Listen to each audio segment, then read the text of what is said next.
Anak-anak hebatku semua, kali ini kita akan belajar tentang mengidentifikasi interaksi manusia dengan lingkungannya. Tujuan pembelajaran hari ini adalah dengan mendengar teks bacaan yang dibacakan oleh guru, peserta didik mampu mengidentifikasi interaksi manusia dengan lingkungannya.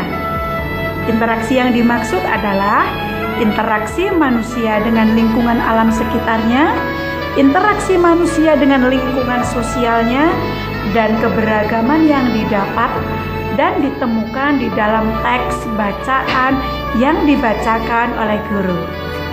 Sudah paham anak-anak? Anak-anak hebatku, apakah kalian pernah mendengar bahwa kota kita tercinta Wonosobo adalah penghasil sayur-sayuran yang berkualitas tinggi? Pernah mendengar?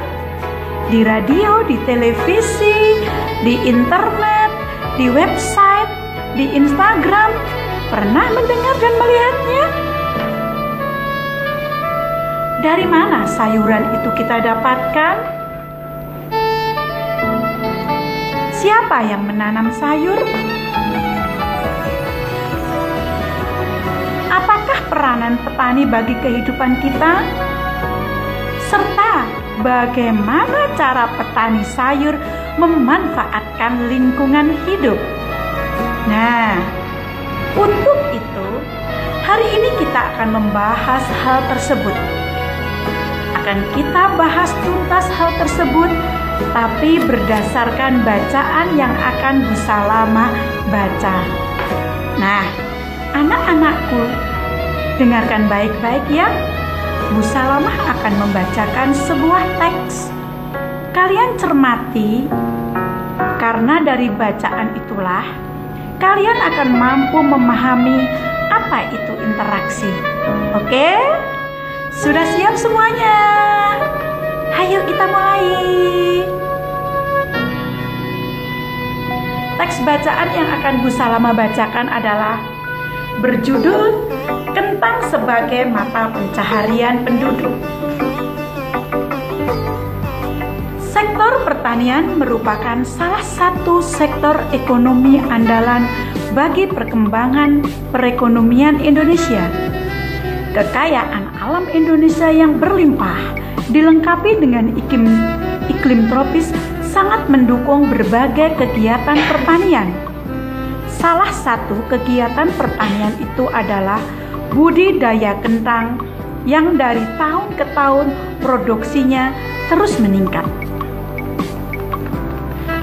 Peningkatan ini dibuktikan dengan data dari Badan Pusat Statistik yang menjelaskan bahwa pada tahun 1997 komoditas kentang yang dihasilkan di Indonesia masih 813.368 ton.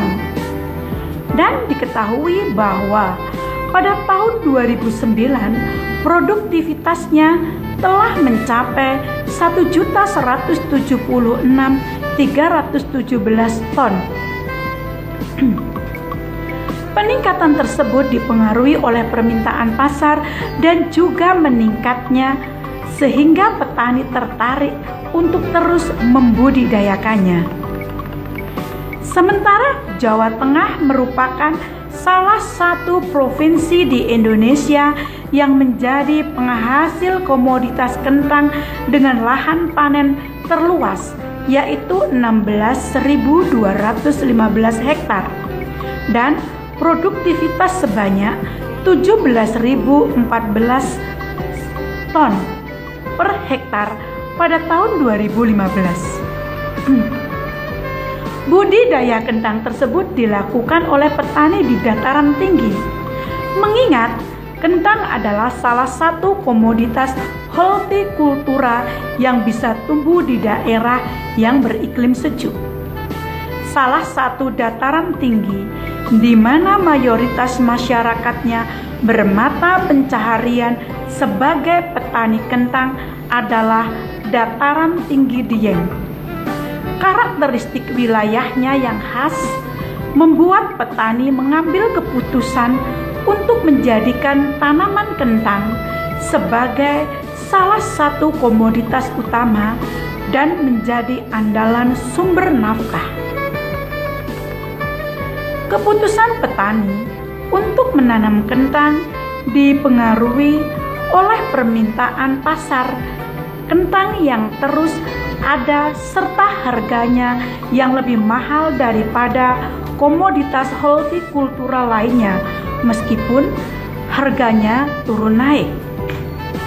Selain itu, kentang dianggap lebih mampu mendukung pendapatan petani karena dalam jangka waktu panennya yang lebih pendek.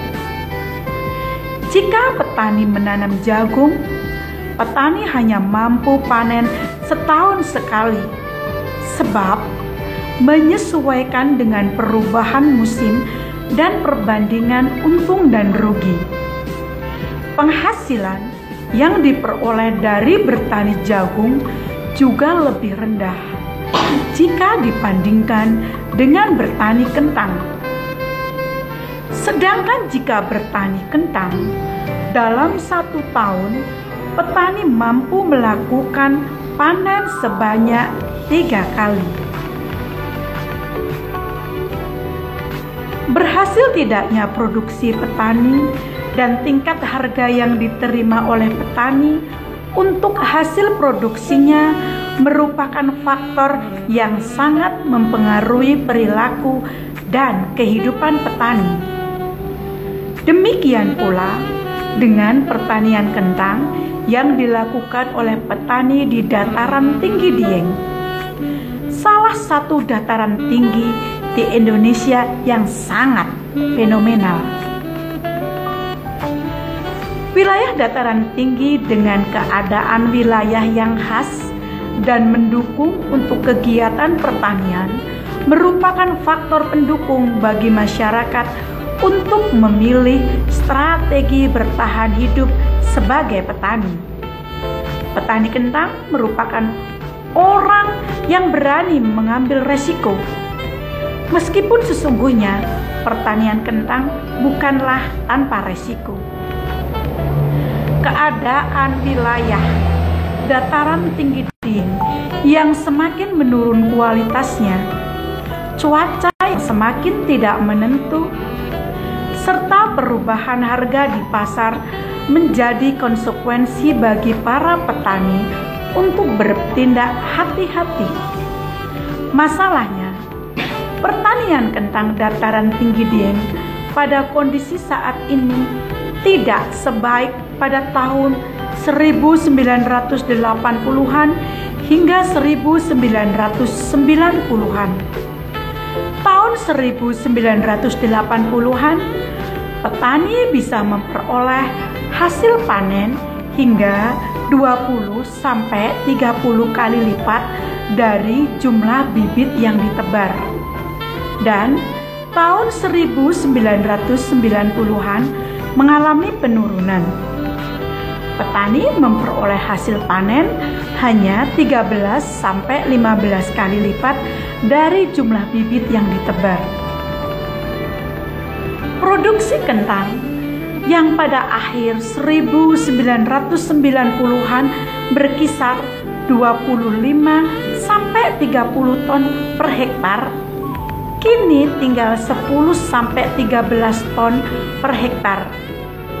Hal ini merupakan akibat dari sikap petani dataran tinggi Dieng yang kurang bijaksana dalam mengeksploitasi lahan. Dari pola budidaya tanaman kentang setiap tahun mencapai 3 kali tanam, ekspansi lahan sampai tingkat kemiringan lebih dari 40 derajat, dan penggunaan bahan-bahan kimia yang berakibat pada rusaknya nutrisi tanah. Implikasi tidak hanya pada penurunan produksi akibat rusaknya nutrisi dari dalam tanah, Lebih dari itu, ancaman erosi dan gagal panen menghantui petani dataran tinggi Dieng pada saat ini. Di Desa Batur, pertanian kentang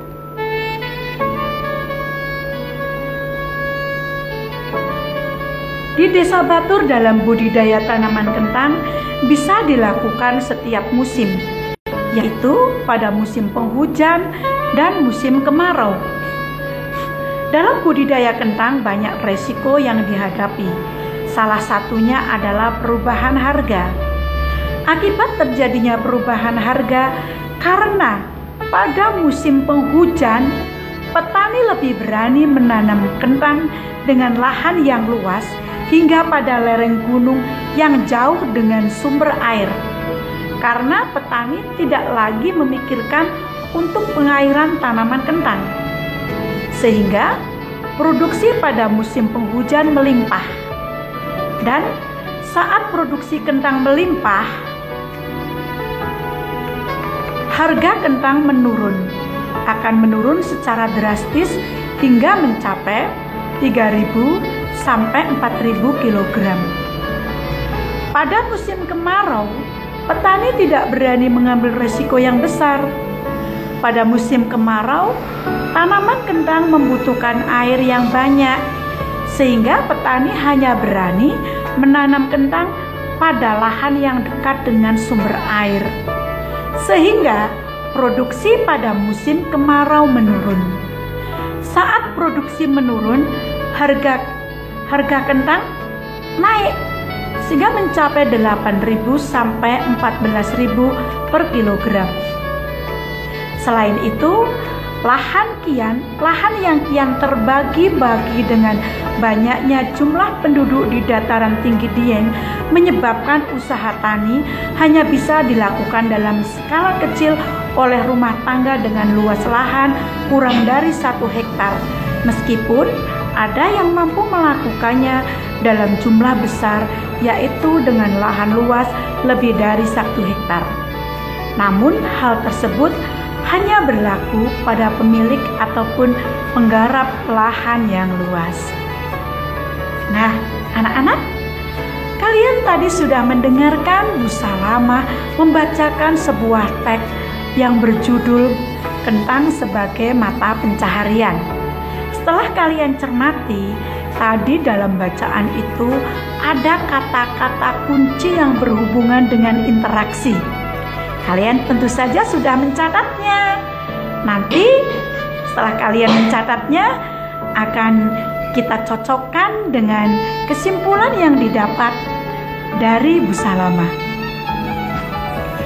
Baik anak-anak, kesimpulan dari bacaan tadi tentang interaksi.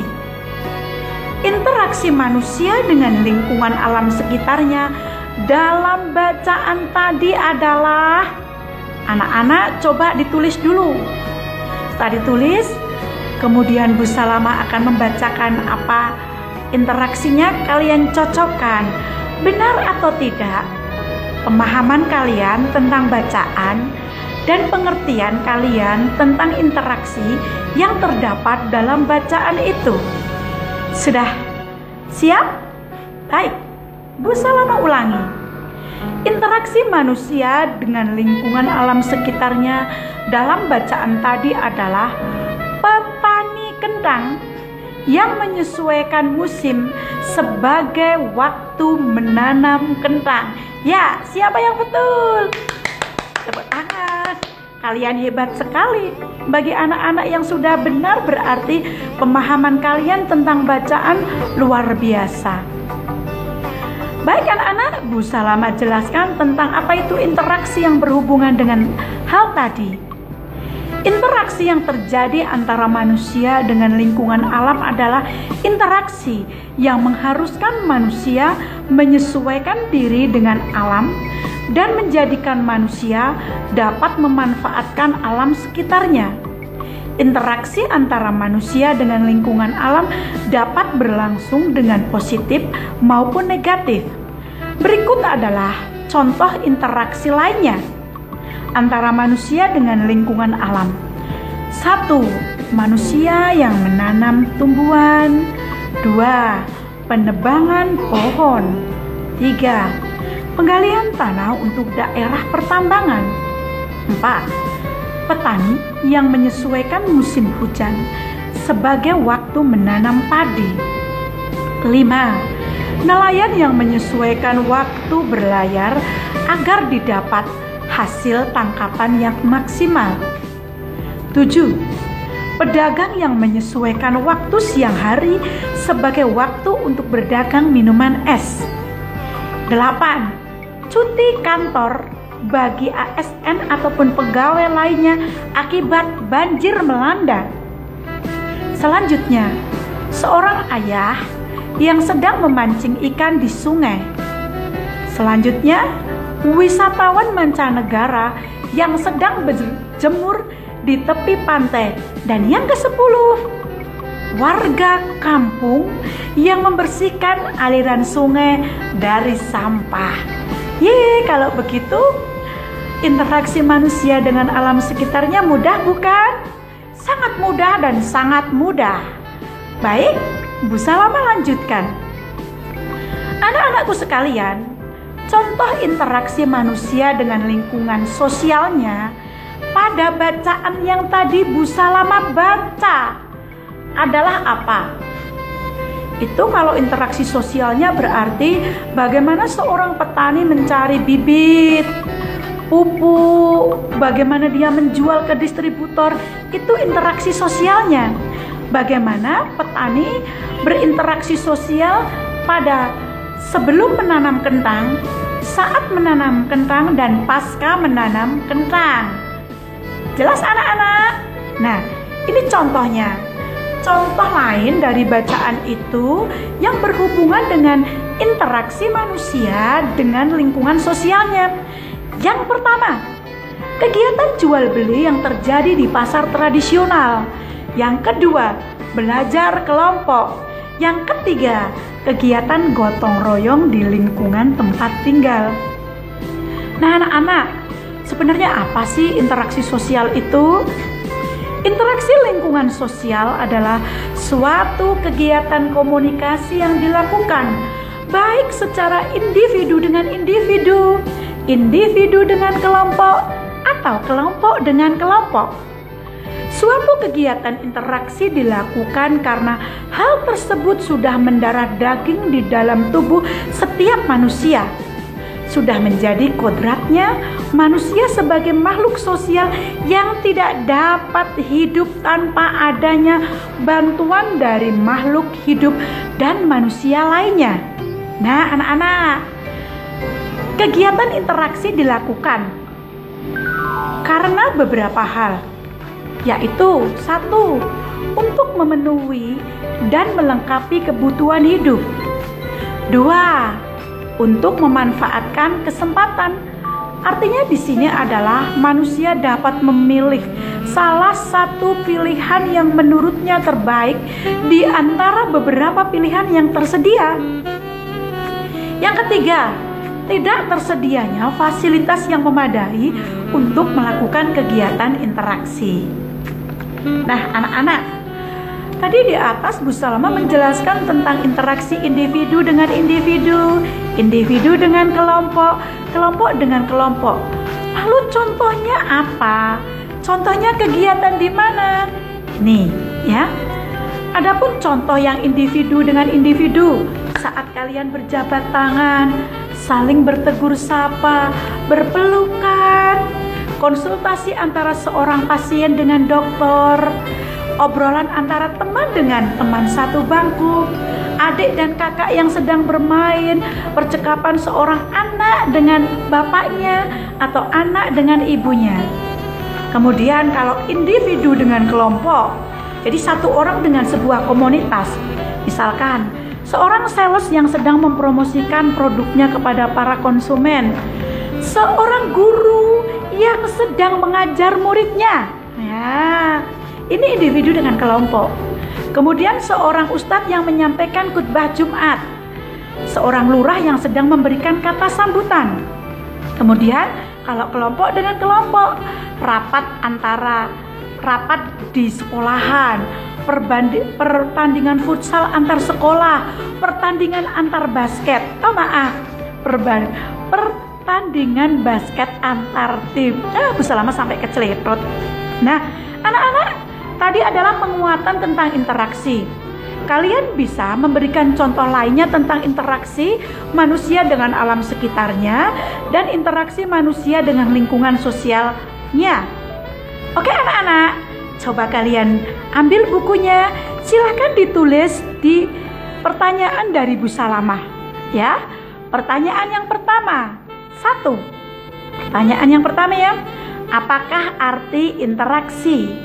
Yang kedua, mengapa kita perlu melakukan interaksi terhadap alam sekitar? Yang ketiga, apakah gunanya saat kita melakukan interaksi sosial? Yang keempat, berilah contoh interaksi individu dengan individu di lingkungan kelas. Yang kelima, apa dampak negatif dari interaksi manusia dengan alam sekitar? Nah, anak-anak, tulislah jawaban kalian di buku dengan tulisan tegak bersambung yang rapi dan bersih. Terima kasih atas perhatiannya. Mohon maaf atas kesalahannya. Manusia tempatnya salah karena kebenaran hanya milik Allah Subhanahu wa Ta'ala semata. Sampai jumpa lagi pada pertemuan yang akan datang. See you. Terima kasih anak-anak hebatku. Pembelajaran hari ini bisa kalian pahami dengan baik. Bravo, bravo. Terima kasih. Dadah.